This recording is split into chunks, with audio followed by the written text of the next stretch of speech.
O que vocês irão ouvir agora é um relato fiel e verdadeiro da vida de uma irmã que foi freira e, na sua ansiedade de servir a Deus, prestou culto às imagens e, não satisfazendo a ansiedade de sua alma, foi para o espiritismo, chegando até a magia negra.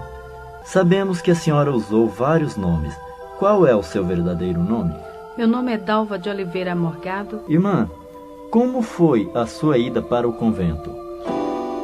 Aos 8 anos de idade, eu comecei a estudar numa escola de freira e ali eu ficava admirada em ver as freiras usarem roupa diferente das outras mulheres. E procurei saber delas por que elas eram diferentes. E ela explicou para mim que ela era a esposa de Jesus, por isto que ela era separada. E a partir daquele momento eu comecei a sonhar. Eu queria também ser esposa de Jesus. E ali eu comecei a insistir com a minha mãe para me levar para o convento. Mas minha mãe não queria deixar porque eu era a primeira filha dela. E ela tinha muito cuidado e dizia que não, porque eu não poderia mais chegar perto dela, iria ter que viajar e ir para longe. Porém eu insisti muito. E ela me levou para um convento através do arcebispo de Alagoas. Lá no convento, eu comecei a estudar e preparar-me para ser freira. E com 14 anos de idade, eu vesti o hábito de noviça. Até então, eu era uma garota muito feliz. Eu estava estudando e preparando-me com muita ansiedade para ser esposa de Jesus Cristo. Muito bem. Irmã Dalva, e como noviça, a senhora alcançou seu objetivo para ser feliz? Até então, eu me julgava uma moça feliz ali. Estava aprendendo para ser esposa de Jesus. Eu queria encontrar o meu esposo. Ali no convento nós lemos muitas literaturas, muitas biografias de santos. Aprendemos a história de todos os santos da Igreja Católica. Porém, nada sabia do meu esposo. E eu achava que depois que eu vestisse o hábito de noviça, eu iria aprender mais dele. Porém, foi ao contrário.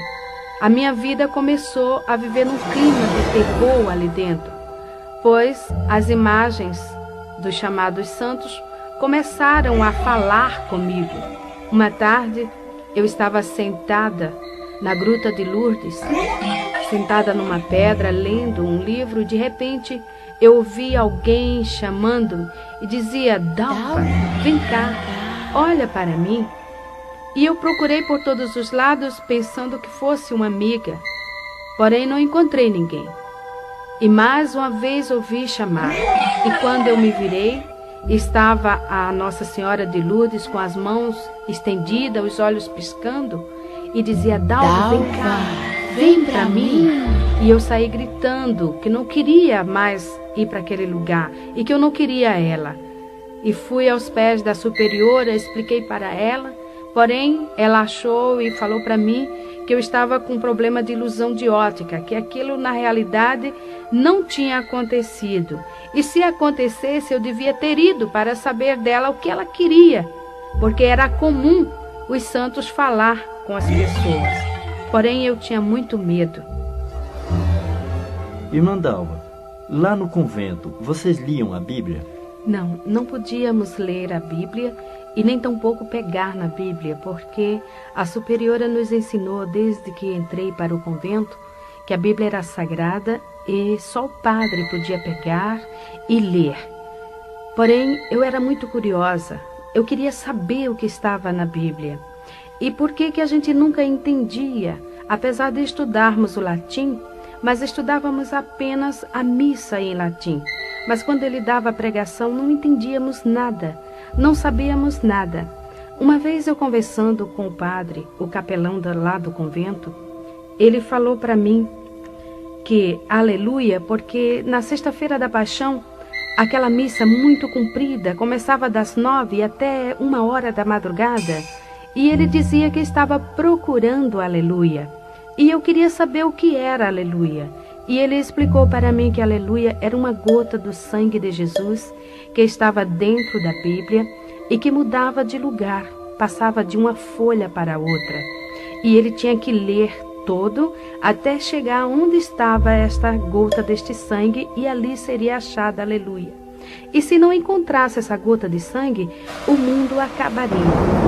Por isso que nós ficávamos naquele medo, e a gente torcia e rezava muito para que a aleluia fosse achada logo, com medo do mundo acabar. E um dia eu fui designada para limpar a capela. Porém, naquele dia, eu achei ali a minha oportunidade. E peguei a Bíblia que estava no altar e sentei no chão e pus a Bíblia no meu colo e comecei a folhear. Eu queria ver a gota do sangue de Jesus na Bíblia. E depois de folhear a Bíblia várias horas, nada encontrando, a superiora foi à minha procura e encontrou-me com a Bíblia nas mãos. E ela gritou comigo e falou que eu não podia pegar na Bíblia e que eu estava em pecado. E imediatamente chamou o padre, telefonando para que ele viesse me confessar, porque eu peguei na Bíblia. Então eu me confessei e ele passou uma penitência para mim de rezar 50 Ave Maria, 50 Pai Nosso, 50 Credo, ato de confissão, isso durante 30 dias. E ainda peguei 33 dias de castigo. Não podia nem almoçar e nem jantar, só tomava o café da manhã. Esta foi a minha penitência, por simplesmente pegar na Bíblia, procurando alguma coisa que fosse do meu esposo, porque isto era o que eu queria, era ser esposa de Jesus. Ocorreu também um fato muito estranho ali no convento. Eu, junto com minhas colegas e as alunas do orfanato, resolvemos brincar de esconde-esconde. E eu tomei a iniciativa de me esconder embaixo do altar, pois eu sabia que ali ia ser difícil as meninas me encontrarem. Porém, quando eu entrei embaixo do altar, encontrei ali um homem deitado. Ele estava seminu e então, no seu corpo havia muitas marcas de batom e sujo. E eu fiquei com medo e ele abriu os braços e tentou me segurar. Aquele homem não era outro, mas o que chamam de muito conhecido como Senhor Morto. É o Senhor que fica na Igreja Católica na Sexta-feira da Paixão para que as pessoas vá beijar. E as marcas de batom ficam no seu corpo e torna-se muito, muito feio. E eu me assustei bastante com aquilo e saí gritando. As freiras me seguraram e aquilo foi tornando cada vez pior. O tempo passou e chegou o dia em que eu iria fazer os votos perpétuos. Então, naquela noite, nós tínhamos que ficar em meditação até as 10 horas da noite no convento, rezando o ofício de Nossa Senhora, meditando do que seria a nossa vida dali para frente. Porém, de repente, eu comecei a ouvir alguém me chamar.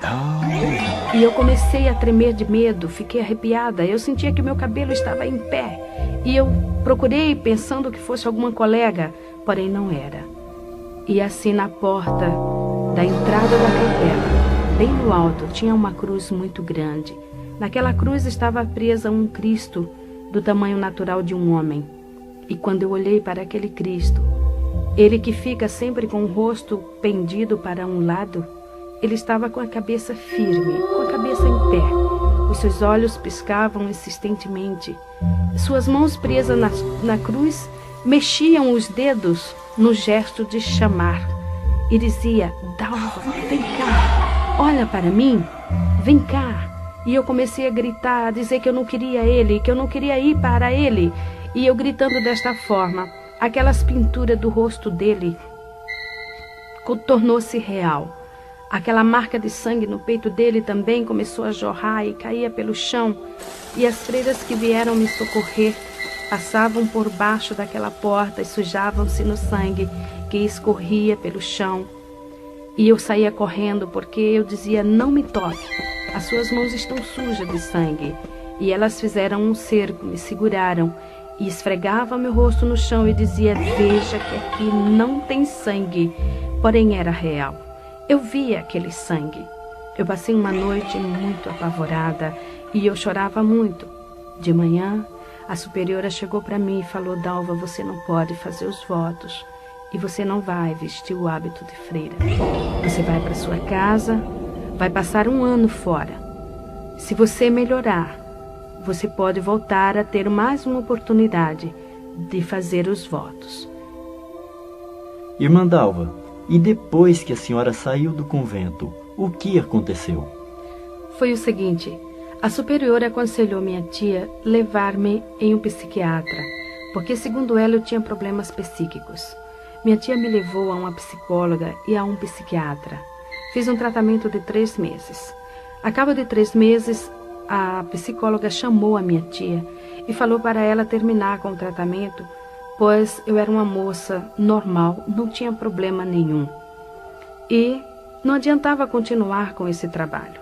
Então, eu saí daquela psicóloga e do psiquiatra também, porque ela falou que o que eu podia ter seria alguma coisa de ordem espiritual, e isto já não pertencia mais para ela. Porém, lá no nosso apartamento já estava ocorrendo outros fatos também extraordinários, fenômenos que não sabíamos como explicar, pois de repente alguém jogava pedrinhas, alfinetes, pregos e agulhas em cima de mim por onde quer que eu passasse. Este fato ocorria até mesmo quando eu estava tomando banho. Era impossível que fosse alguém que jogasse essas pedras, pois nosso apartamento fica na Avenida São João, em cima do edifício do MAP, no 20º andar. Era impossível ser uma pessoa. E a nossa empregada começou a falar que eram os guias, os espíritos que estavam jogando aquelas pedras, aqueles alfinetes, porque eu era médium de berço e que eu precisava ir num centro espírita para desenvolver e também para expulsar aquilo ali. E que se eu não fosse, ela iria pedir as contas, iria sair, não tinha mais condições para ela ficar ali também. E tomamos a decisão que eu iria para o centro espírita mesmo, porque já havia crescido muito. A gente já não podia mais almoçar e nem jantar, pois aqueles fatos ocorriam, jogavam aquelas pedras, aquelas coisas por cima até mesmo dos alimentos. E aquela senhora me levou em um centro espírita de mesa branca de Allan Kardec, na Estrada dos Remédios. Lá, o chefe do centro, que é o que chamam mentor espiritual, ele fez uma série de passes, segundo ele, expulsando e fazendo uma limpeza em mim, tirando aqueles espíritos que estavam fazendo essas coisas lá no apartamento. E ele explicou para nós que esses espíritos eram espíritos de pessoas que haviam falecido, porém não tinham tomado conhecimento de que estavam mortos e achavam-se dono do apartamento. E quem chegasse ali, ele fazia essas coisas para assustar, e quem tinha mediunidade percebia e via. Era o que ocorria comigo. Eu era também deficiente física. Eu tinha osteomielite, ou seja, câncer no meu joelho esquerdo. Minha perna era um pouco mais fina e mais curta que a outra. E quando ele viu isto na minha perna, ele falou que eu era assim porque na reencarnação passada, em uma discussão com uma jovem, eu havia cortado a perna desta jovem. E nesta encarnação, eu teria que pagar o sofrimento que ela passou. E eu custei, mas comecei a acreditar naquele homem, porque realmente o médico já havia falado que ia chegar numa época em que eu iria cortar a minha perna, porque o câncer, o câncer da osteomielite, ele destrói o osso da perna. É uma dor constante, eu fazia várias infiltrações, raspagens e tudo mais, e sempre a doença acelerada. E eu comecei a desenvolver ali no centro espírita. No centro espírita, nós encontramos os que chamam espíritos familiares. Em Jó, capítulo 7, versículo 9, a palavra de Deus nos diz o seguinte: os que descem à sepultura nunca tornará a subir. Então, o diabo, ele fica camuflado, escondendo a verdade para ludibriar as pessoas. Nós encontramos também em Isaías, no capítulo 8, versículo 19, o Senhor Deus nos advertindo também que não se deve consultar os espíritos familiares e os adivinhos que chireiam e murmuram entre os dentes. Assim como Deus coloca um anjo ao redor daqueles que o amam e que o buscam, o diabo também coloca um demônio ao redor das pessoas também que o servem. E quando aquela pessoa vem a falecer, aquele demônio assume a personalidade daquela pessoa, passando-se por ela, e manifesta no centro espírita e diz para as pessoas que estão ali presentes: eu sou teu pai, eu sou a tua mãe, eu sou teu irmão, o teu vizinho, o teu amigo. As pessoas às vezes querem duvidar, porém ao escutar a voz é a mesma. E também aquele espírito diz: olha, eu gostava de usar uma roupa desta cor, eu usava este terno ou mesmo este vestido, e eu gostava de comer este tipo de comida, e eu deixei na gaveta um objeto assim, um bilhete escrito no bolso da camisa, está no guarda-roupa assim, e a pessoa vai procurar e lá encontra exatamente como o diabo falou, e passa a acreditar naquele demônio, porque tudo isto não passa de demônios. E ali no Espiritismo eu passei 4 anos. Dali eu saí porque eu já havia cauterizado o meu entendimento, meu coração já estava endurecido. O diabo já estava conseguindo me transformar numa serva dele. E eu procurei algo que fosse melhor. E fui para a Umbanda. Na Umbanda, eu comecei a ter experiências em incorporar e manifestar os chamados Exus, pombagiras, pretos velhos, caboclos e orixás. Orixá é o Iemanjá, a Oxum, Yansan, Xangô e tantos outros. Fazia muito trabalho nas encruzilhadas à meia-noite, trabalhos também de cemitério. Participava também de muitas festas, como eles chamam ali dentro, que é matança, beber sangue de animal, essas coisas todas. Ali na Umbanda, encontra-se esses espíritos que chireiam e murmuram entre os dentes. Quando o demônio manifesta, o chamado preto velho, o caboclo, ele curva-se todo, ele abaixa-se com o rosto quase entre as pernas, procurando sempre um cigarro, um cachimbo, ou mesmo um banco, e ele diz: louvado seja Jesus Cristo.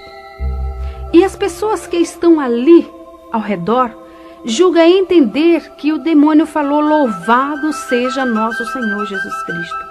É mentira de Satanás.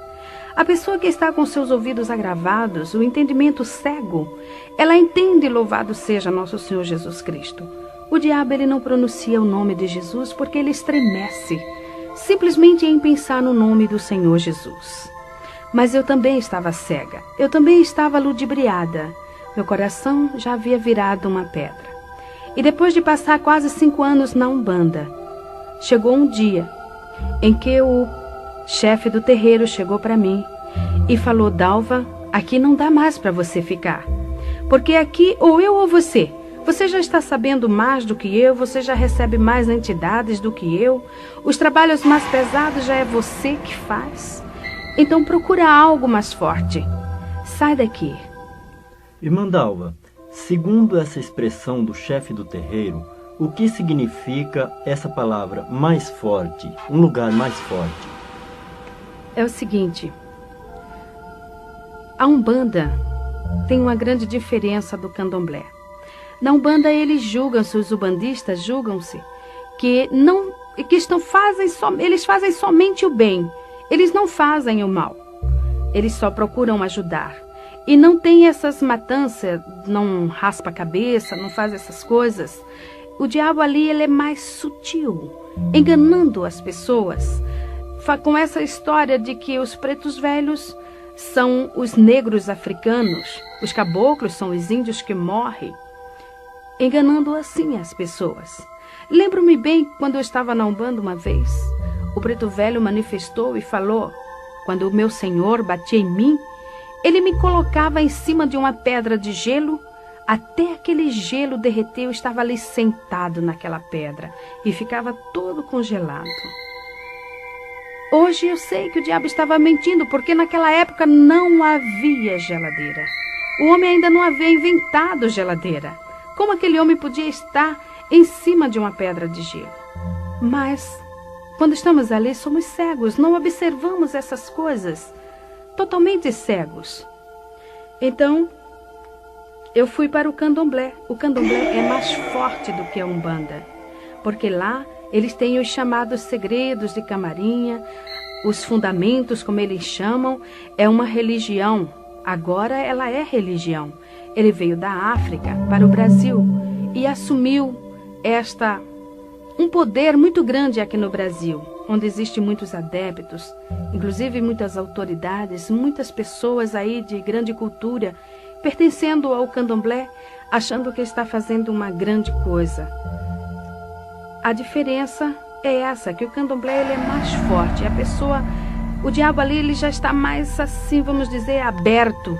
Ele já se mostra mais com maior poder. Ele mostra a força que ele tem e o domínio que ele assume nas pessoas. Então ali no candomblé, eu entrei de roncó para fazer cabeça. Irmã Dalva, uma pergunta. O que significa essa palavra roncó?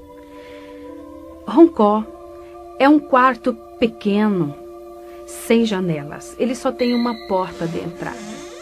A pessoa fica ali recolhida durante 30 dias, quase nua. Usa apenas uma saia amarrada no alto dos seios, deitada em uma esteira que eles chamam na linguagem africana de cissa. E ali eles passam 30 dias tomando banho de abor. Abor é um banho de águas misturadas com ervas e sangue de animal. Esta água ela fica em um vaso grande, enterrado durante 30 dias, ali curtindo. Ali cria bichos, muitas larvas. E é com esta água que a pessoa que está recolhida toma banho 30 dias. Às vezes, quando despeja água no corpo, aquela água fedida, escorre até os bichinhos pelo corpo. E a pessoa também fica manifestada com um demônio que chama-se Herê. Herê é um espírito de criança, que se passa por criança, manifesta na pessoa. A pessoa fica ali, porque segundo os orixás, a criança tem mais facilidade para aprender. E a pessoa entra de roncó para aprender a dançar, a cantar e a falar o dialeto africano. O candomblé que eu entrei era da nação de Angola, mas ali dentro a gente aprende o Jexá, o Queto e a Angola. Ali fiquei 30 dias, eles rasparam a minha cabeça totalmente. Fiquei 30 dias manifestada com este demônio. E o que ocorre, às vezes, quando toma aquele banho que os bichinhos ficam andando no corpo, o Herê, o demônio que está na pessoa, pega aqueles bichinhos e vai comendo. Com isso, nós vemos que o diabo é sujo. E tudo quanto está ao seu redor, e ele procura também levar a pessoa no mais baixo grau, levando a comer sujeira, a comer larvas.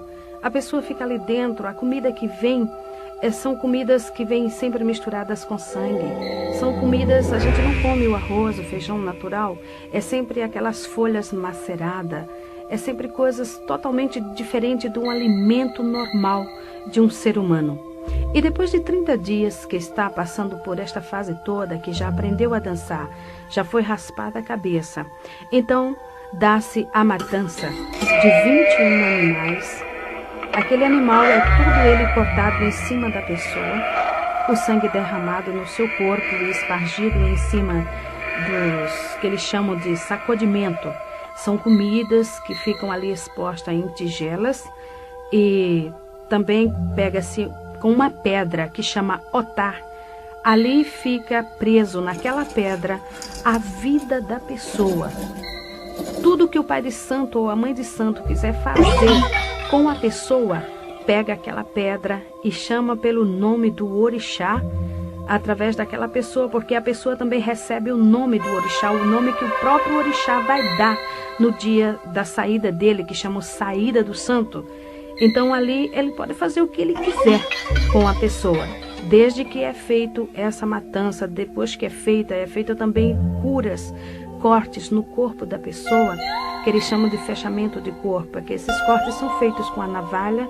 No meu corpo ainda existem essas marcas, mas o Senhor, pela sua misericórdia, está fazendo desaparecer, mas ainda existem marcas, como o irmão mesmo pode ver, tem marcas ainda nos meus braços que comprovam isto. São as curas feitas. Também eles cortam no alto da cabeça, onde vai ser derramado o sangue, que eles chamam de axé. E depois o orixá sai para dar o nome. Irmã Dalva, o que é orixá? Orixá é uma palavra africana que vem do jeje. Então orixá significa santo para ele. E em vez de chamar santo, chama orixá. Por isso que dá-se o nome de pai de santo, ou seja, pai de orixá. E a pessoa recebe o santo. A pessoa tem o santo de frente, tem o do lado esquerdo e o do lado esquerdo, do lado direito. Então o de frente, que é o pai ou a mãe. No meu caso, eu tinha o santo que eles chamavam Oxum Apará e o Logum Edé. Que esses orixás, a Oxum Apará, segundo eles diziam que era uma santa guerreira. Por isso que eu era muito agitada, muito bagunceira, muito briguenta. E também o Logum Edé. Logum Edé é um príncipe de Satanás. Fiquei sabendo isso depois que eu me encontrei com Jesus. Ele saiu. Então, ele saiu, foi ele que fez a festa, uma festa de 3 dias, dia e noite, tocando e a gente dançando, ali manifestada naqueles demônios. Primeiro sai o erê. O erê ele sai todo pintado, com bolinhas brancas na cabeça, totalmente raspada. Depois sai a que chamam mãe de cabeça, que no caso seria o Oxum Apará. E depois sai o último, que era o pai, o Logum Edé. Todos eles vestidos tipicamente. Uma coisa muito incrível é que eles usam vestimentas africanas que falam muito com as roupas das imagens, né, dos santos chamados católicos, porque há uma assimilação muito grande da história desses orixás com as histórias dos santos católicos. Por isso que os africanos, o Brasil aceitou muito o sincronismo do africano aqui no Brasil devido à história desses orixás. Uma coisa muito incrível também, e doloroso de nós falarmos sobre isso, é sobre a padroeira do Brasil. Porque nós sabemos do candomblé que esta estátua é uma estátua africana. Ela veio junto com os negros, no navio negreiro, em um dos navios. E no candomblé existe um ritual que a imagem que é quebrada a cabeça, ela tem que ser jogada no rio. Ela não pode. E segundo o que nós aprendemos ali dentro, essa estátua seria a Oxum. É uma jovem escura e usa aquela vestimenta da que chamam Aparecida. É aquela mesma roupa e quando sai no candomblé, ela sai vestida daquele jeito. Por isso o nosso Brasil está numa miséria total, porque está servindo não a Deus. Então ali, depois que sai vestido tipicamente, no dia seguinte, no final de tudo, dá-se o que eles chamam de axé do santo, ou seja, despachar aquelas matanças todas. Já passou 7 dias. As vísceras dos animais são fervidas em azeite do dendê e colocada no altar, ali no roncó, para depois levar para o quarto do santo. Aquelas coisas ali expostas ficam podres depois de 3 dias. Mas a mãe de santo, o pai de santo, manifesta a Iaô, porque quando a pessoa entra de roncó é para ser Iaô, ou seja, inicianda. A palavra Iaô significa inicianda, ou seja, aprendiz. Ela vai aprender para mais tarde ser mãe de santo de candomblé. Então, ali dentro, ela manifesta de novo no santo e a mãe de santo tira pedaços daquelas vísceras que já estão totalmente estragadas e dá para o santo comer. Então a pessoa come aquelas vísceras, metade quase daquelas vísceras estragadas. E eles ainda pegam a cabeça dos animais, cozinham misturada com farinha, até os ossos derreterem. Depois que derrete tudo aquilo, fica aquele pirão. Então ali o erê manifesta e senta ao redor daquela panela e come tudo aquilo, deixando apenas os ossos, que vai ficar junto com aquela pedrinha chamada otá. Porque ali está o que eles chamam de fundamentos. É o fundamento da Iaô. Se o pai de santo quiser matar a Iaô, ele vai fazer bruxaria, ele vai fazer a feitiçaria, ou seja, a macumba, com aquela pedra e com aqueles ossos. Depois de 30 dias, eu me vi numa tarde, deitada em uma esteira assim na calçada, e alguém chamava por Dalva. E eu demorei bastante para descobrir que a Dalva era eu. E quando eu respondi, eu levei uma varada nas minhas costas, que ardeu e doeu bastante. E alguém me chamou mais uma vez, Dalva. E quando eu respondi, senhora, levei outra varada, e assim foram a terceira e a quarta e a quinta vez. E eu me levantei e perguntei, por que a senhora me bate? O meu nome é Dalva. Ela falou, não, você não é mais a Dalva. A partir de hoje a Dalva morreu, ela não existe mais. O seu nome agora é Itameuá. Este é o seu nome, ou seja, é a sua Digina. Digina, na linguagem Jexá, significa nome. E ela falou também para mim que eu não podia responder a ninguém por Dalva. Se alguém chamasse Dalva, eu não respondesse, porque se respondesse, o santo ia virar aonde eu estivesse. E para mim era difícil me lembrar, muitas das vezes, daquele nome. E quando alguém chamava por Dalva, alguém que não sabia que eu tinha recebido este nome de Itameuá, me chamava por Dalva, eu costumava responder. O santo realmente manifestava e me levava, às vezes, distâncias muito prolongadas até a mãe de santo, onde ela estava, e lá ele batia com a palmatória na minha mão até inchar, para que eu me lembrasse que o meu nome era Itameuá. Uma vez eu estava em um restaurante de luxo em Recife, num hotel 5 estrelas, pois naquela época eu era muito rica. Eu era uma das maiores fazendeiras do estado de Alagoas. Nós tínhamos uma grande pocilga, ou seja, uma criação de porcos muito grande, no município de Alagoas, chamado Arapiraca. E ali, naquele hotel, nós estávamos jantando. Era uma tarde e nós havíamos participado de uma exposição de animais. Os nossos animais tinham sido premiados com medalhas de ouro e nós estávamos ali comemorando.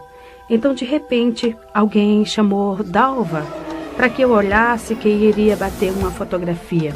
E quando eu me virei respondendo, o Herê manifestou em mim e começou a virar as mesas. Começou a jogar macarrão, carne, doce em cima das pessoas. E no outro dia estava o meu nome estampado nas colunas sociais, como a maior fazendeira fez escândalo num hotel de luxo. O diabo, ele não estava tão somente satisfeito em me aprisionar. Eu já não tinha mais coração. Era uma pedra, eu não tinha sentimentos. Fazia anos que eu não sabia o que era derramar uma lágrima. Para que os irmãos tenham uma ideia, em uma discussão com meu esposo, lá na fazenda, eu estava nessa época tirando uma Iaô de Roncó. Então, E essa Iaô, o santo dela era Obaluaê. E segundo o que nós aprendíamos, e havia aprendido, Obaluaê era o dono dos porcos. E nessa briga que eu tive com meu marido, porque eu tinha separado para mim alguns porcos para matança de animais lá do candomblé e para vender também. Era a minha parte, era a minha cota. Eu não queria que ele pegasse ali. Então, nessa discussão, porque ele havia pego os animais e vendido sem me consultar. E eu falei com bastante ira. Eu disse, agora eu estou indo para o candomblé. Eu vou tirar uma Iaô de Obaluaê. E se realmente Obaluaê é o dono dos porcos, eu quero que ele tome conta desses porcos todos, de tudo quanto aqui tenha, e me dê conta. Eu quero que ele preste conta para mim de tudo. Eu falei isso e entrei no carro e fui para o candomblé. Uma semana depois, era de madrugada quando o nosso vigia bateu na minha porta e falou, Dona Dalva, tem 10 animais mortos. E ali era apenas o início. Rapidamente, em 21 dias, morreram todos os animais. Realmente, o diabo havia prestado conta do que eu havia falado. Realmente ele mostrou que ele era o dono dos porcos. Só que eu fiquei na miséria. Tinha uma dívida grande no banco para pagar e não sabia como. E outra pessoa resgatou a fazenda. E tivemos que largar tudo e sair sem nada. O diabo, ele não tem amor a ninguém. Nem mesmo aqueles seus adeptos, nem mesmo aqueles que estão servindo a ele. Pois eu era uma serva de Satanás naquela época. Eu servia mesmo, eu fazia tudo quanto ele queria. Eu só comia o que o diabo determinava. Eu só vestia o que ele determinava. Cada dia da semana eu tinha que vestir uma roupa diferente na cor que ele escolhia. Eu não podia comer determinadas comidas e se eu comesse eu caía de cama doente, eu ficava enferma, ele batia em mim e eu vivia numa vida totalmente oprimida. E durante este tempo eu fiquei 7 anos aprendendo ali com a mãe de santo para ser mãe de santo de Candomblé. Depois desses anos, eu fui mais uma vez recolhida de Roncó, dessa feita para ser mãe de santo de Candomblé, aprender as cantorias do africano, as danças e os segredos de Camarinhas. Irmã Dalva, o que vem a ser segredos de Camarinha? Segredos de Camarinhas são o que eles chamam de fundamentos, ou seja, as palavras, as rezas que eles falam quando estão raspando a cabeça das pessoas, quando eles estão cortando os animais, os pedidos que eles fazem, aprender a jogar búzios, a ler a mão, a ler cartas e outras coisas. Também como fazer feitiços, como fazer bruxarias, cada tipo de bruxaria diferente, as rezas, essas coisas todas. Estes são os segredos de Camarinha. Como mãe de santo, eu abri terreiro em Arapiraca, no estado de Alagoas, foi o primeiro. O segundo foi em São Paulo, no Jardim São Paulo, lá em Guaianazes. O terceiro foi no Rio de Janeiro e outro em Londrina, no Paraná. Como mãe de santo, eu já estava totalmente dominada pelo Satanás. Meu coração era uma pedra, não tinha sentimentos, não tinha também paz e nem alegria. Era uma criatura muito vazia, porém não mostrava para ninguém. Eu mostrava uma satisfação que na realidade eu não tinha. Muitas das vezes no meu quarto, sozinha, eu chorava, porque havia dentro de mim um grande vazio. Alguma coisa não estava se dando bem comigo, porque faltava algo dentro de mim. E eu cada vez mais me aprofundava ali dentro. Vivia constantemente raspando cabeça de outras pessoas, ou seja, recolhendo iaô de Roncó e fazendo macumbas. Era convidada para ir em outros estados fazer bruxarias e feitiçarias. E não estando satisfeita, eu saí dali do Candomblé e achei por bem entrar na magia negra. Irmã Dalva, qual a diferença entre o Candomblé e a magia negra? A diferença é a seguinte: no Candomblé, o pai de santo e a mãe de santo recebe um poder dado pelo santo da pessoa, pelo orixá que a pessoa raspou a cabeça, não incorpora mais o orixá e passa a fazer todos os trabalhos de Candomblé, ou seja, raspar a cabeça, jogar búzios, essas coisas todas, e inclusive fazer macumba sem manifestação. Apenas ele manifesta em outras pessoas, mas o pai de santo não. Então ele faz tudo consciente. Contudo, a gente não conhece o orixá assim, mais de perto. A gente sente a sua influência, mas não conhece. Já na magia negra, não. Na magia negra, a participação já é mais forte. O demônio, ele já apresenta-se claramente. Ele já vem ele mesmo falar com a pessoa. Quando eu entrei na magia negra, o diabo, ele falava comigo. Toda meia-noite eu sentava na mesa, acendia uma vela e ele vinha, puxava outra cadeira e sentava-se em minha frente. E ali ele me ensinava feitiços, bruxarias. Muitos feitiços ele me ensinou e muitas bruxarias. Eu vivia fazendo tudo quanto ele me mandava. Uma vez eu estava com 6 meses de grávida, na minha terceira gravidez. E eu fui fazer um trabalho de bruxaria no cemitério de Guaianazes à meia-noite. E eu tinha que pular o muro. E nesse trabalho eu teria que desenterrar um defunto de 3 dias, cortar sua garganta e fazer o feitiço ali dentro e depois cobrir de novo. E quando eu pulei o muro, levando navalha, faca, levando as farofas, levando aquelas coisas todas que o diabo designava, eu caí de mau jeito e comecei a sentir dores e entrei em trabalho de parto ali.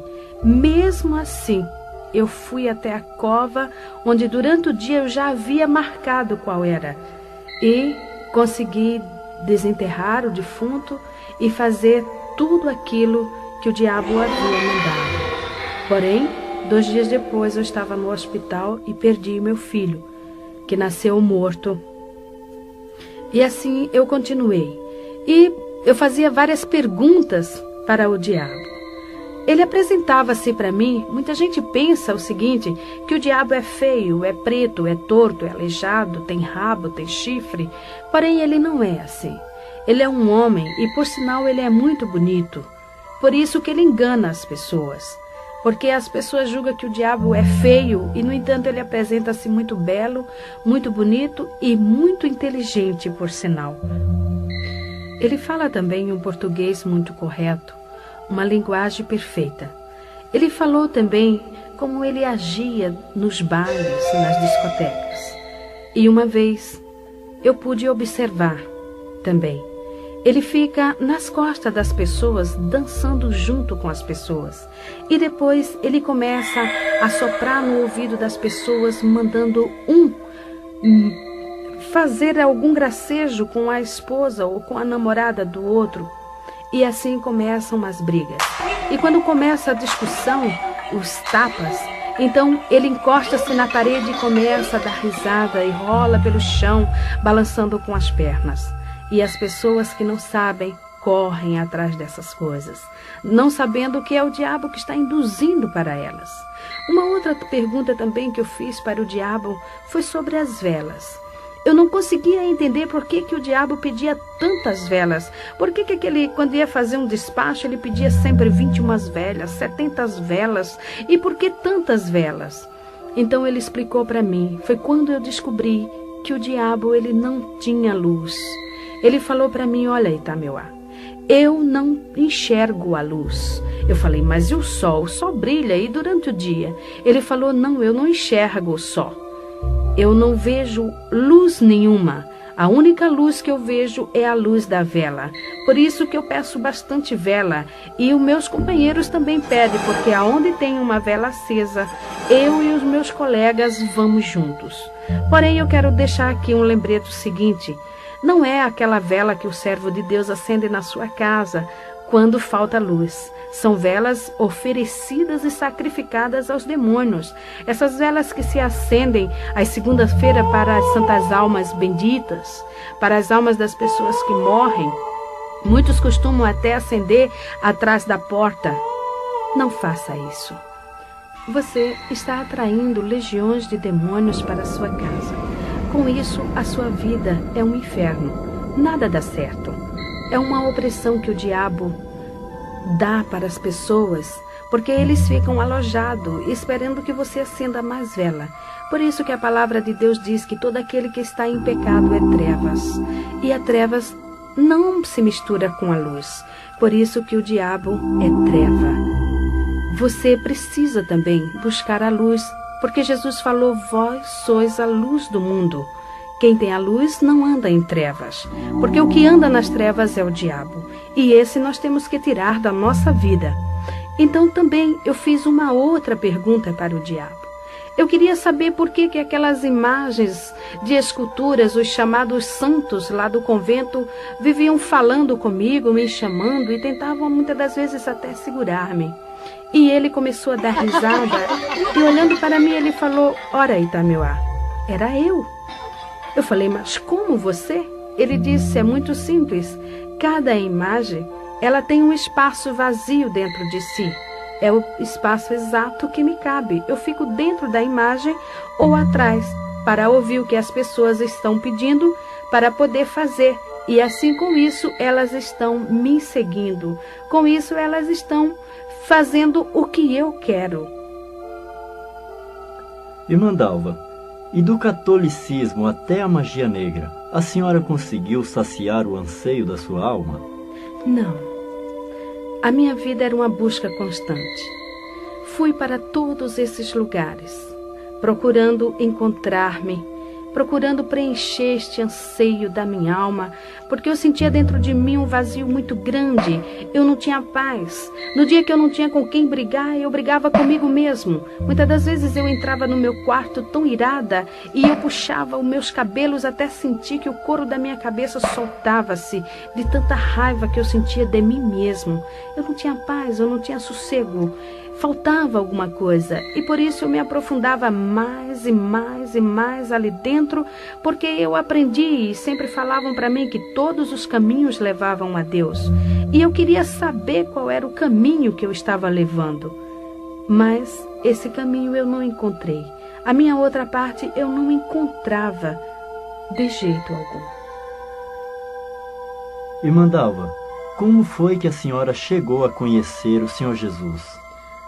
Bem, 3 anos antes que eu me encontrasse com Jesus, eu estava numa madrugada fria, nevoenta, acendendo uma vela para um demônio chamado Tempo Zará, bem no portão do candomblé. E quando passou um senhor, um homem alto, escuro, e ele foi até a esquina. Quando ele chegou na esquina, ele voltou e parou bem no meu portão. Eu me levantei e antes que eu falasse com ele qualquer palavra, ele estirou a mão para mim e com o dedo em riste ele falou para mim: a mão de Deus está na tua cabeça. Eu levei um susto, porém me refiz rapidamente e eu comecei a dar risada. Eu falei: como, moço? O senhor falar que a mão de Deus está na minha cabeça? Moço, Deus não olha para mim, Deus não lembra de mim, Ele não sabe nem que eu existo. O senhor sabe ler por acaso? Então leia esta placa. O senhor sabe o que está escrito aqui? Está escrito Abassá de Ilê de Oxum. Isso aqui é um candomblé, meu senhor. Eu sou feiticeira, eu sou bruxa, Deus não olha para mim. Ele falou: a senhora está enganada. Quando eu cheguei na esquina, Deus falou no meu coração e falou: volta e fala para aquela mulher tudo quanto eu te mandar. E ele está dizendo que vai tirar a senhora daí, porque ele tem um grande plano na sua vida. Então eu comecei a dar risadas e eu gargalhava mesmo. Eu falei: agora estou vendo que o senhor está bêbado. Deus me tirar daqui? Meu senhor, uma hora dessa, o senhor falando besteira na minha porta. Como que Deus vai me tirar daqui, meu senhor? Deus não vai me tirar daqui nunca. Ele disse: quando isto acontecer, você vai se lembrar das minhas palavras. E baixou a cabeça e foi embora. Nunca mais eu encontrei com aquele homem. Porém sei que aquele homem era um servo de Deus. E o recado dele eu esqueci no meu coração. Passou o tempo. Eu fui morar no Rio de Janeiro, em Nova Iguaçu. Ali abri candomblé. E depois de 3 anos eu tive uma 4ª gravidez. Depois de fazer bruxarias, com as noites que eu não dormia direito, a minha gravidez era doentia, problemática. Eu ia fazer a 4ª cesárea. Minha filha nasceu antes de completar o 7º mês. Era pequenininha.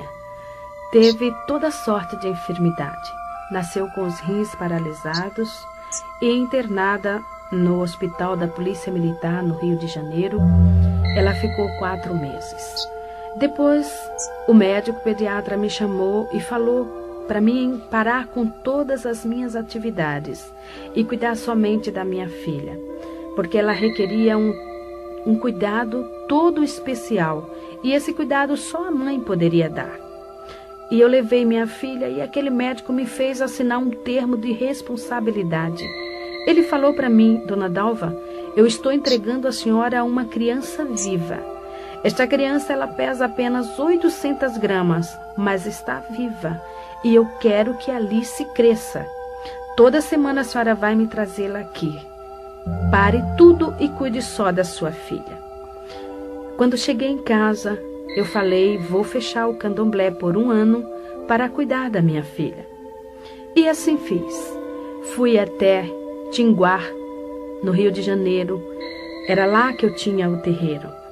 E fechei o candomblé, mandei que os filhos de santo e as pessoas fossem para um outro lugar, me aguardando até o fim do ano. Porém, quando eu cheguei em casa, o diabo apresentou-se para mim e falou, Itameuá, você não pode fechar o candomblé. Eu falei, claro que eu posso, eu preciso cuidar da minha filha. Ele disse, não, você não pode, você não se domina. Você não faz a sua vontade, porque eu mando em você, você é minha, você me pertence. Você já esqueceu o pacto que você fez comigo? Portanto, você não vai fechar o candomblé, porque eu preciso de você trabalhando. Eu falei, mas eu tenho que cuidar de minha filha. Ele falou, não importa, dê a sua filha para quem quiser cuidar, porém você vai abrir o candomblé. E eu voltei a abrir o candomblé, porém eu precisava cuidar de minha filha. E insistindo, ele falou, Itameuá, você não serve mais para nada. Você não presta mais. Eu vou te matar. E passou a partir daquele instante a bater em mim de chicote. Ninguém via o chicote, porém o meu corpo começou a nascer vergalhões, bolhas de fogo, que abria-se, corria aquela água que fedia, e coçava, queimava, ardia. Eu não tinha sossego, eu não podia fazer nada, só me coçando. Fiquei igual uma leprosa. A minha carne fedia, não podia cuidar de minha filha e nem da minha casa. E mesmo sofrendo desta forma, eu era obrigada a bater candomblé todo fim de semana, a ir para os cemitérios, para as encruzilhadas fazer bruxarias e feitiçarias, porque eu não podia parar, que o diabo não deixava.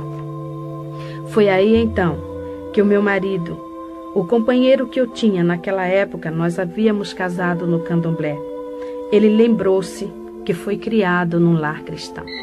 Em Provérbios, capítulo 22, versículo 6, diz, educa o menino no caminho em que deve andar, porque mesmo quando envelhecer não se desviará dele. Ali estava um homem que foi criado no lar cristão. Aos 15 anos de idade, ele ainda estava aprendendo na escola dominical, mas havia desviado-se, enveredando-se por tantos caminhos, até o da bruxaria também. E ele lembrou-se de Jesus e foi reconciliar-se com o Senhor. Ali ele libertou-se também, encontrando-se com Jesus, e juntou-se ao círculo de oração e começou a jejuar e orar junto com as irmãs, para que Deus quebrasse as forças do diabo, para que Deus fechasse o candomblé, para que Deus tirasse todas aquelas pessoas, aqueles chamados filhos de santo, e as pessoas que iam ali para jogar búzios. E a oração do justo pode muito em seus efeitos. Depois de 15 dias, eu não entendia por que o meu marido não vinha para casa, mas ele estava 15 dias de jejum e oração para que Deus me tirasse das garras de Satanás. Então, de repente, os filhos de santo começaram a discutir, e eles viravam para mim, porque no candomblé, o filho de santo é obrigado a respeitar a mãe de santo, tem que chamar de mãe, e quando vem para dar a bênção para ela, ele beija o chão onde ela pisa. Tamanha é a humilhação que o diabo exige da pessoa. E eles chegavam para mim e diziam, mãezinha, eu não vou ficar mais aqui. E pegava os assentamentos dele, a otá dele, os fundamentos, e iam levando. E de repente eu me vi sozinha ali dentro. E fechei o candomblé e fui para minha casa. E mais uma semana de oração, para que Deus quebrasse as forças do diabo que estava no meu coração, para que eu pudesse ouvir a palavra de Deus. Pois o meu marido, ele pegava a Bíblia para ler para mim, porém ele não conseguia, porque mal ele começava a ler, eu caía num sono profundo, ou então o demônio manifestava e me deixava inconsciente 3, 4 dias. E assim, neste sofrimento, eu passei 3 meses, sofrendo desta forma. Porém, as orações, Deus começou a operar. O diabo começou a ver-se quebrado.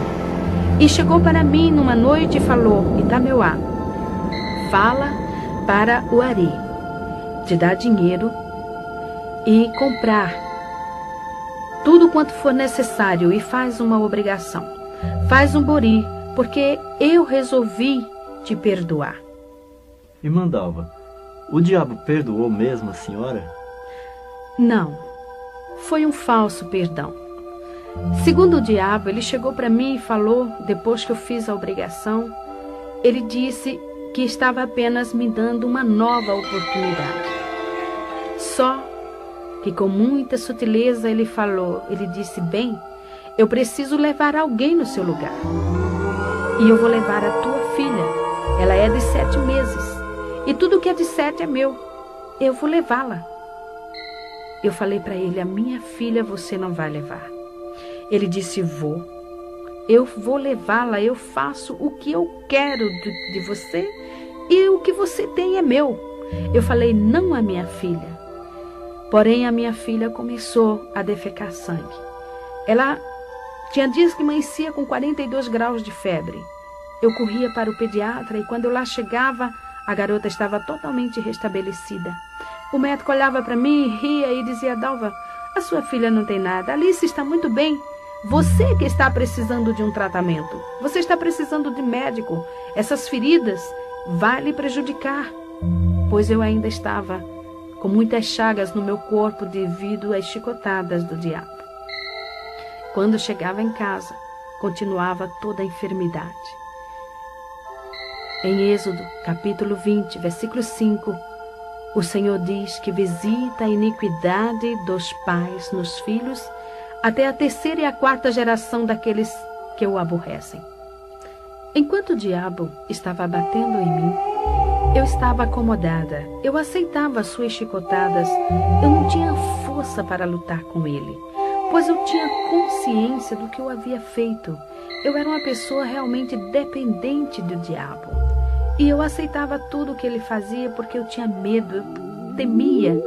E eu sabia mesmo que ele iria me matar. Porém, eu estava confiando que ele fosse realmente me dar esta oportunidade. Porém, quando ele falou que ia tocar na minha filha, e eu vi que a minha filha realmente estava padecendo, eu comecei a lutar. E eu falava para ele: você não vai levar minha filha, você não vai matá-la. Ele dizia: vou, Itameuá, eu faço o que eu quero. Eu falei: não na minha filha. O Ari, quando saía para o quartel, ele deixava escrito o endereço da igreja em cima da geladeira. E ele falava para mim: Dalva, eu sei que o diabo vai fazer alguma coisa em uma hora em que eu não estiver em casa.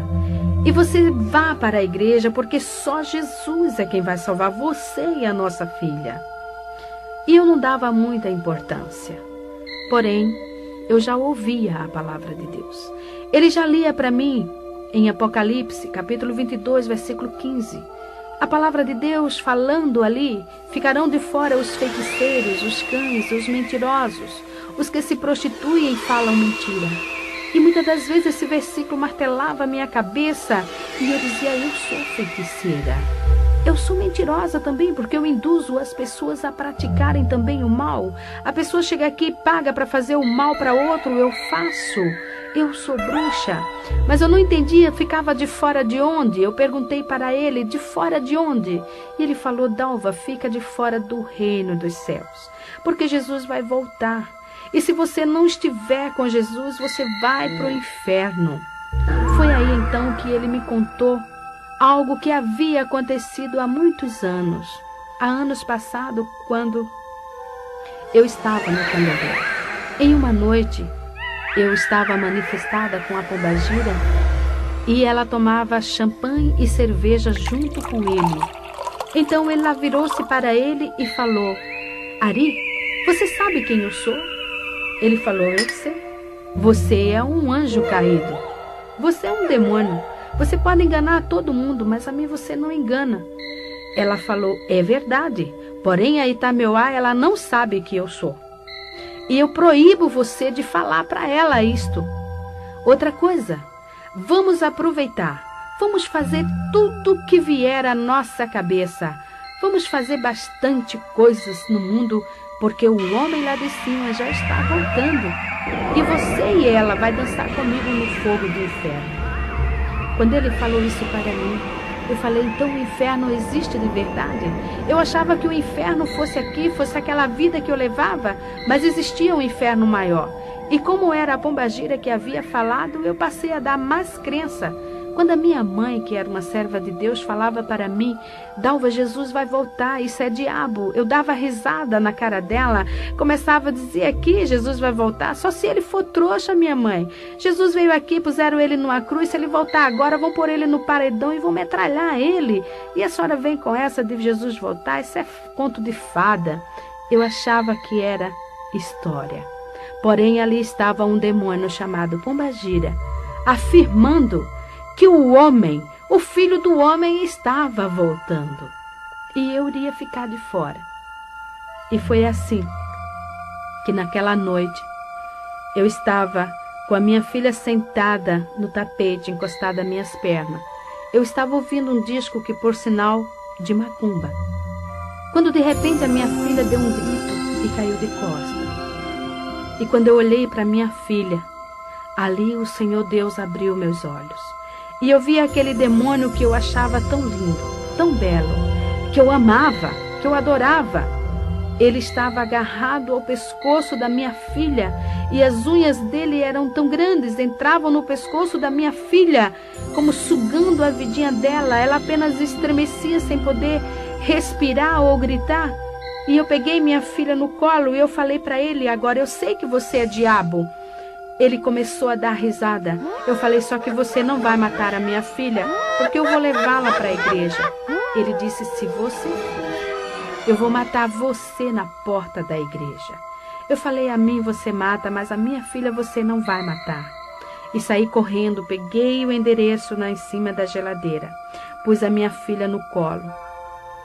Havia em casa minha irmã, uma jovem de 15 anos, paralítica, pois ela não tinha os ossos dos pés. Porque um dia, em São Paulo, eu comprei um carro na sexta-feira. E no domingo, um outro carro veio na contramão, batendo de frente. O meu carro ficou totalmente amassado. E as pernas da minha irmã ficou presa nas ferragens, esmagando os ossos dos seus pés. Eu também quase fiquei paralítica, pois tive que segurar o volante do carro com meu braço direito para que não entrasse no meu tórax. Porém, saí do carro, a minha mãe afundou o crânio, pois bateu fortemente. Minhas filhas não morreram, porque estavam sentadas no banco traseiro e foi jogada para o teto do carro. Então, o nosso carro foi vendido para Ferro Velho. Minha irmã foi para o hospital. Lá foi feita a cirurgia, tirando os ossos dos seus pés esmagados. Ficou paralítica. Já havia 3 anos que ela estava. Ela só andava de gatinhas ou de joelhos. Uma jovem que já ia completar 18 anos. Então, ali, vendo minha filhinha morrendo, arrastei a minha irmã de joelho pela rua, com a minha filha no colo apenas estremecendo. O diabo manifestou em um rapazinho que morava lá conosco e ajudava nos trabalhos de macumba e começou a me xingar. Saiu pelo meio da rua me xingando de tudo quanto era palavrão, falando horrores e dizendo que assim que eu chegasse na igreja, ele iria me matar. Porém, eu não dava ouvidos. Apenas eu olhava para minha filha, e cada vez que ela estremecia, eu não me atrevia a pronunciar o nome de Jesus. Eu sabia que eu era indigna de pronunciar o nome de Jesus, mas eu olhava para ela e eu dizia, Jesus dos crentes, não deixa minha filha morrer. E desta forma cheguei na igreja. Entrei correndo com a minha filha no colo, minha irmã arrastando-se de joelho, e joguei minha filha no colo do pastor e falei, ore por ela, salve minha filha, porque o diabo está matando. Se o Senhor tem poder, faça alguma coisa, cure a minha filha. Ele disse: eu não curo, porém Jesus Cristo cura. E orou na minha filha. E imediatamente eu vi quando aquele demônio soltou a minha filha. E ela começou a rir e veio para o meu colo dando risada. Naquela hora, o Espírito Santo começou a tocar no meu coração. Quando eu leio na palavra de Deus, o Senhor Deus falando para o seu povo: tirarei de vós o coração de pedra e darei um coração de carne. Eu me alegro e me regozijo e digo: Senhor, tu fizeste esta cirurgia em mim, porque o meu coração era pedra. Eu não tinha sentimentos, eu não tinha amor, eu não tinha nada dentro de mim. Faziam uns 10 anos, mais ou menos, que eu não sabia o que era derramar uma lágrima sequer. E ali naquele instante, estava eu chorando. Dos meus olhos saíam lágrimas copiosamente, porém eu, envergonhada, olhava para os irmãos de um lado para o outro e eu dizia: por que eu estou chorando? Eu não quero chorar. Mas quanto mais eu assim falava, mais eu chorava. E naquela hora também o pastor virou-se para minha irmã e falou: jovem, fica em pé, eu vou orar por você, porque você precisa de Jesus.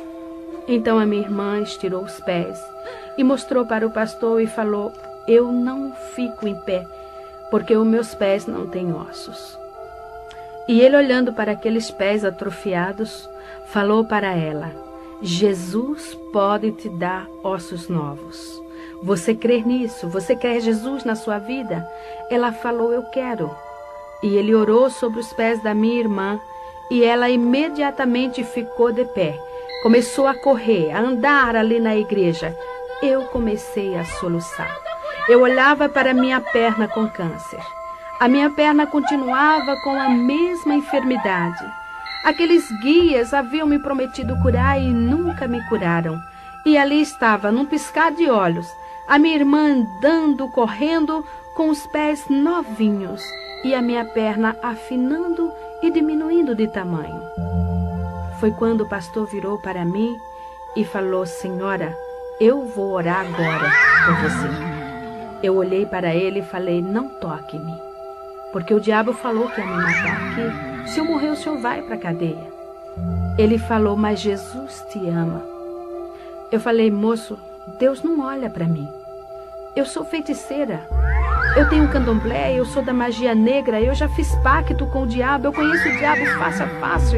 O senhor acha que Jesus olha para mim?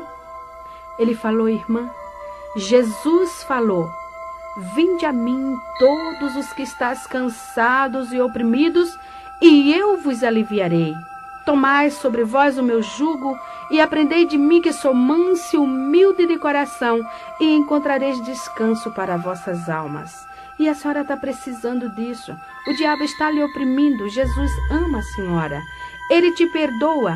Quando ele falou perdoa, eu falei: o senhor acha mesmo que Jesus vai me perdoar? Ele falou: Jesus vai te perdoar, porque ele morreu na cruz do Calvário por você. Ele derramou o seu sangue para lhe redimir. Ele liberta você de todos estes demônios. Basta que você entregue a sua vida para ele. Você quer Jesus? Eu não podia falar. As lágrimas eram demais, eu soluçava. E eu sei que naquele instante, não somente a minha boca falou, mas como minha alma, meu espírito, todo o meu ser falou: eu quero Jesus. Quando eu fechei meus olhos e o pastor pôs a sua mão na minha cabeça, eu vi o diabo pular na minha frente. E ele, que era tão belo, começou a crescer e de repente começou a cair casca dele. Eram cascas que caíam e ele foi transformando-se em um monstro. E era muito grande, muito alto. O pé dele era enorme e levantou a perna dele e me pisou. Eu caí no chão, aquele pé me esmagando. Eu queria movimentar-me e não podia. Eu queria gritar, também não podia. Eu queria respirar e não podia. E eu pensei: agora eu estou morrendo. Mas ao longe eu ouvia a voz do pastor que dizia: demônio, em nome de Jesus, sai! Sai! Porque enquanto eu me via nesta situação, na realidade estava manifestando legiões de demônios. demônios que xingou o pastor, demônios que quebrou bancos na igreja, demônios que chamou o pastor para brigas, fez horrores dentro da igreja. Por último, fiquei caída ali no chão. E o pastor me falou que eu já estava ficando roxa, pois não respirava. E ele começou a clamar por Jesus e ele falou: Senhor, o que eu faço, Senhor? Esta mulher está morrendo. E ele falou para mim que o Espírito Santo falou no coração dele: quem está matando esta mulher é um príncipe de Satanás. Chama um querubim para que te ajude. E eu ouvi a voz dele bem distante falar: Senhor, manda um querubim para expulsar esse espírito de Satanás que está matando esta mulher. E eu vi uma mão que brilhava passar pelo telhado. Era uma mão muito bonita. Pegou na perna daquele monstro e saiu levando. Uma simples mão, levando um monstro tão grande. E eu sei que era a mão do meu Jesus, porque naquela mão havia uma cicatriz. E era a cicatriz do prego que furou a mão de Jesus. Aquela mão, eu sei e tenho certeza que era a mesma mão que aquele servo de Deus, 3 anos antes, tinha visto sobre a minha cabeça. Realmente ali estava cumprindo-se a profecia que o Senhor havia falado na boca daquele servo. Me levantei ali do chão, leve. Eu não sentia o chão nos meus pés. Sentei no banco e comecei a lembrar de tudo. De tudo quanto eu havia praticado e feito, e como Jesus era bom. Eu estava leve, aquele fardo havia tirado, realmente o Senhor havia levado o meu fardo. Eu não tinha mais raiva dentro de mim, não tinha mais ira. Realmente eu estava transformada, realmente eu estava ali nascendo uma nova criatura. Mandalva, agora com Jesus eu creio que a senhora conseguiu satisfazer o anseio da sua alma, não é verdade? É sim. Agora eu posso afirmar que sou uma mulher realizada. Tudo quanto eu queria para a minha vida, tudo quanto eu desejava ter, hoje eu tenho, porque eu tenho paz. Hoje eu deito no meu travesseiro e durmo o sono dos justos, porque eu sei que Jesus está cuidando de mim. Eu sei que o seu Espírito está dentro do meu ser, porque Jesus falou: vós sois o templo do Espírito Santo. E Ele tem me guiado, Ele tem me ensinado, Ele tem me orientado e tem me separado para esta obra. Então eu sou feliz. Também 3 anos depois, Jesus me curou do câncer na perna. Me deu uma perna nova, minha perna hoje é igual à outra. E esses anos tenho trabalhado para o Senhor. Sou feliz, porque eu já fui uma mulher milionária financeiramente, mas hoje eu sou muito mais espiritualmente. E tudo isso eu devo a Jesus Cristo. E para terminar, quero deixar em louvor ao nome do Senhor estes versículos. Amo ao Senhor, porque Ele ouviu a minha voz e a minha súplica, porque inclinou para mim os seus ouvidos, portanto invocá-lo-ei enquanto viver. Cordéis da morte me cercaram, e a angústia do inferno se apoderaram de mim. Encontrei aperto e tristezas. Então invoquei o nome do Senhor. Ó Senhor, livra a minha alma. Misericordioso e justo é o nosso Deus. Estava abatida, mas Ele me livrou. Porque Tu, Senhor, livraste a minha alma da morte, os meus olhos das lágrimas e os meus pés da queda. Ó Senhor, deveras sou Tua serva. Soltaste as minhas ataduras. Oferecer-te-ei sacrifícios de louvor e invocarei o nome do Senhor na presença de todos os povos. Amém, amém.